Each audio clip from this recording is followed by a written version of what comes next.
आज हम महाकवि भास विरचित स्वप्न वासव दत्तम इस सुप्रसिद्ध नाटक के पंचम अंक के विषय में पढ़ेंगे।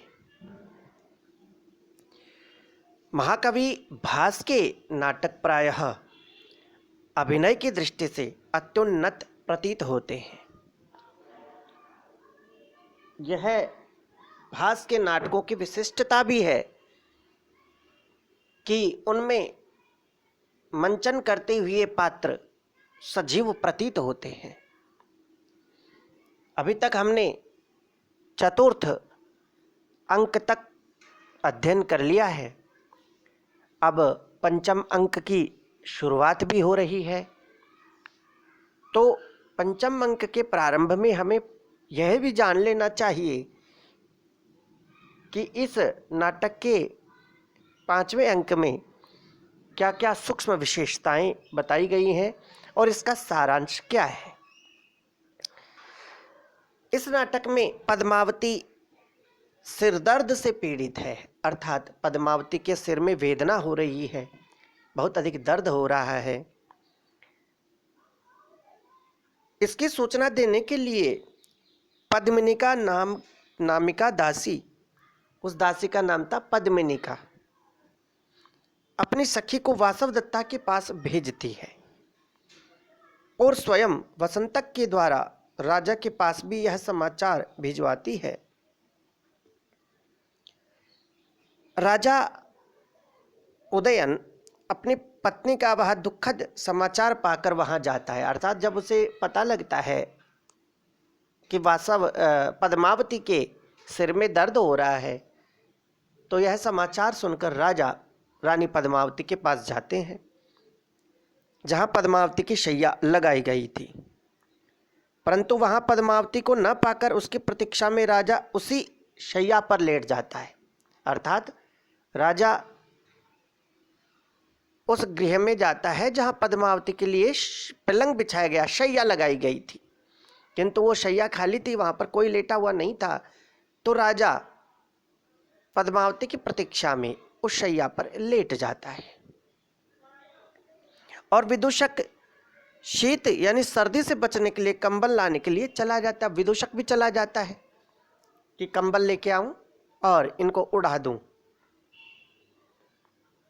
इसी बीच वासव दत्ता वहां आती है। यह ध्यान रखने की बात है कि राजा के अनुसार वासव दत्ता अग्नि में जल गई थी, अर्थात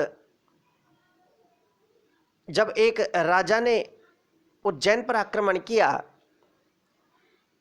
तो राजा उदयन वासव दत्ता के मोहपाश में फंसे हुए थे और राजकार्य से दूर थे।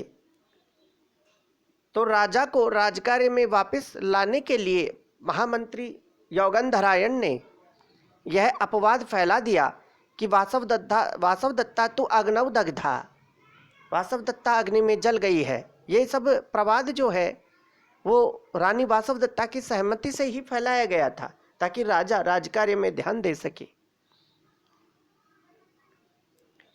और वहां से उसने पहले अंक के अनुसार निक्षेप यानी धरोहर के रूप में पद्मावती को वासव दत्ता संभला दी थी। और राजा जब शिकार से वापस आया तो उसे पता लगा कि वासव दत्ता इस दुनिया में नहीं है, तो वह बहुत दुखी हुआ और उसके अनुसार वासव दत्ता अग्नि में जल चुकी थी। तब राजा ने दूसरा विवाह किया था पद्मावती से, ताकि अधिक से अधिक सैन्य बल उसके पास रहे, अधिक से अधिक राजाओं का सपोर्ट यानी अवलंबन भी उसके पास में रहे। और अब वापस आते हैं पांचवें अंक की कथाभूत पर। जब उस वस्त्रावृत राजा को यानी कंबल ओढ़े हुए राजा को पद्मावती समझकर वासव दत्ता उसी की बगल में लेट जाती है, अर्थात राजा के बगल में लेट जाती है। पर उसके हृदय में एक अपूर्व आनंद उल्लास उठता है। जैसे ही वह राजा के पास लेटती है, चूंकि वह राजा की पूर्व पत्नी है, लेकिन उसे पता नहीं था ये राजा सो रहे हैं। वो वासवदत्ता वो पद्मावती समझकर वहां लेट जाती है, अर्थात वासवदत्ता राजा को पद्मावती समझकर पास में पलंग पर लेट जाती है। किंतु लेटते ही उसके मन में अपूर्व आनंदोल्लास उठता है, बहुत अच्छा लगता है उसको, पर वह इसका कारण ढूंढना ही चाहती है कि राजा स्वप्न में वासवदत्ता का स्मरण करके बोलने लगता है। उसी समय राजा को वासवदत्ता का स्वप्न आता है। स्वप्न में वासवदत्ता को देखकर राजा उसकी याद में विहल उठते हैं और बोल पड़ते हैं। वासवदत्ता पलंग पर से उठ जाती है और अपने पति के हाथ को पलंग पर रख देती है। उसके पति यानी उदयन का हाथ पलंग से नीचे लटका हुआ था, उसको पलंग पर रख देती है और खुद उठ जाती है। प्रियतमा के यानी पत्नी के हाथ का स्पर्श पाकर राजा उठ जाता है और उसे पकड़ने के लिए लपकता है, पर दरवाजे से टकरा के गिर जाता है। विदूषक के लौटने पर राजा उससे कहता है कि वासवदत्ता अभी जीवित है, वासवदत्ता मरी नहीं है, वासवदत्ता जीवित है। विदूषक इसे स्वप्न या अवंती सुंदरी नामिका यक्षिणी का दर्शन बताता है। इतने में मगधराज दर्शक को भेजा हुआ कंचुकी आकर उदयन को कहता है कि आपका सेनापति रुमन्यवान मगधेश्वर की सहायता से आरुणी नामक शत्रु पर चढ़ाई करने जा रहा है। अर्थात आपका जो सेनापति है उसका नाम रुमन्यवान है, वह मगधेश्वर की सहायता ले रहा है और आरुणी नामक शत्रु पर चढ़ाई करने जा रहा है, आप शीघ्र तैयार हो जाएं। इस प्रकार का संदेश पाकर युद्धोचित उत्साह दिखलाते हुए लड़ाई के लिए प्रस्थान कर देता है राजा उदयन, और इसी के साथ पंचम अंक के लिए समाप्ति की घोषणा भी होती है और पंचम अंक के पश्चात पर्दा पुनः गिर जाता है। बच्चों, ये ध्यान रखना चाहिए कि स्वप्न वासवदत्तम में पंचम अंक का वही महत्व है जो कि अभिज्ञान शाकुंतलम में चतुर्थ अंक का। जहां एक और चतुर्थ अंक में, अभिज्ञान शाकुंतलम के चतुर्थ अंक में विभिन्न प्रकार की मनोदशाओं का वर्णन किया गया है। एक तरफ राजा के प्रेम का, एक तरफ दिए गए शाप का, एक तरफ पिता के उत्साह का, एक तरफ पिता जब पुत्री की विवाह करता है, शादी करता है तो कितना और कैसा महसूस करता है, कितना हल्कापन उसे लगता है, इस मानुषी मनोदशा का वहाँ पर मार्मिक वर्णन प्राप्त होता है। ऐसे ही इसी प्रकार पंचम अंक में राजा उदयन और वासवदत्ता की मनोवृत्ति का भी चित्रण प्राप्त होता है। क्योंकि इस अंक में सोते हुए राजा के सपने में वासवदत्ता आती है और वास्तविक रूप में भी वहीं रहती है पलंग पर, तो स्वप्ने दृष्टा वासवदत्ता इति स्वप्न वासवदत्ता, स्वप्न वासवदत्ता दत्ताम अधिकृतं कृतं नाटकम स्वप्न वासवदत्तम इति नाटकस्य अस्य व्युत्पत्तिरपि संगच्छते, कि सपने में वासवदत्ता आती है तो इसका नाम नाटक का स्वप्न वासवदत्तम ही हो गया है। और यह नामकरण वास्तव में उचित ही है।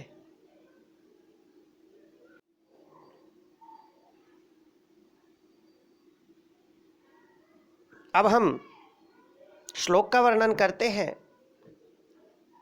यहाँ पर रानी पद्मावती के सिर में दर्द हो रहा है।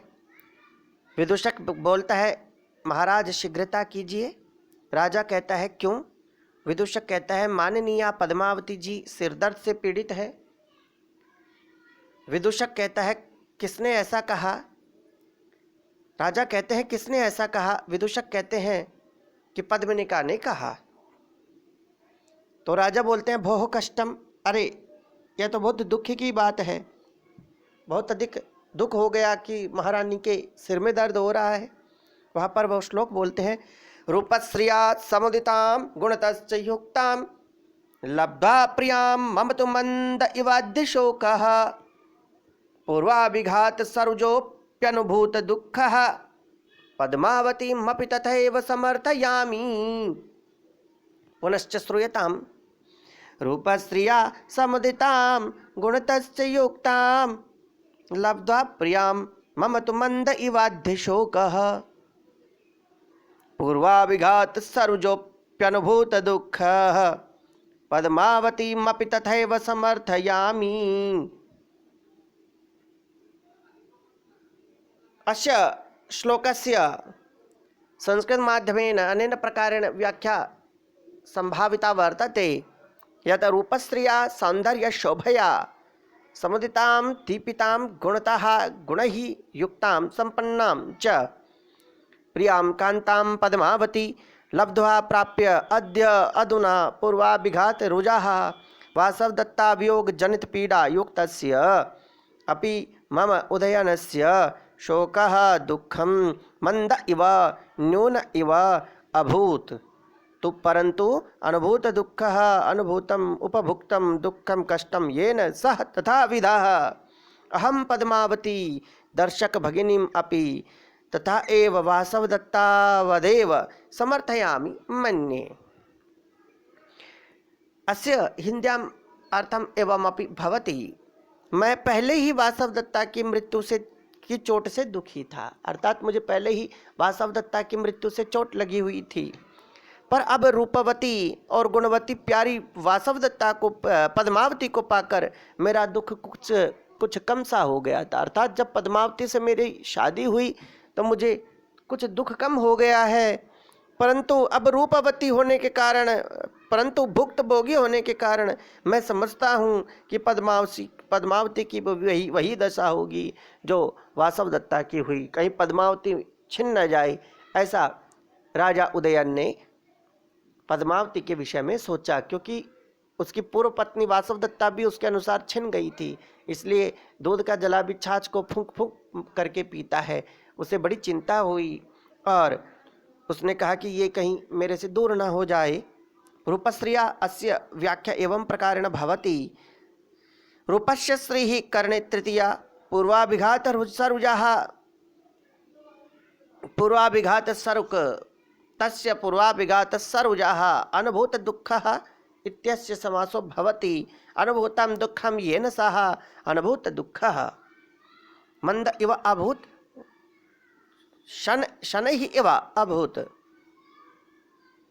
अत्र अलङ्कारस्तु काव्यलिङ्ग अलङ्कारः अनुप्रासश्च वर्तते। वसन्ततिलका छन्दोऽपि अत्र विराजते। वसन्ततिलका इत्यस्य छन्दस्य लक्षणं किं भवति? तत्समाधानं तावदित्थं यत् उक्ता वसन्ततिलका तब जा जगौघ 14 वर्णैरावृत्तम् इदं वृत्तं वर्तते। छन्दे अस्मिन् तगण भगण जगण ततः जगण ततः द्वौ गुरु अनेन प्रकारेण गण व्यवस्था भवति। उक्ता वसन्ततिलका तब जा जगौघः अनेन प्रकारेण अस्य वृत्तस्य लय अपि भवति। धन्यवादः।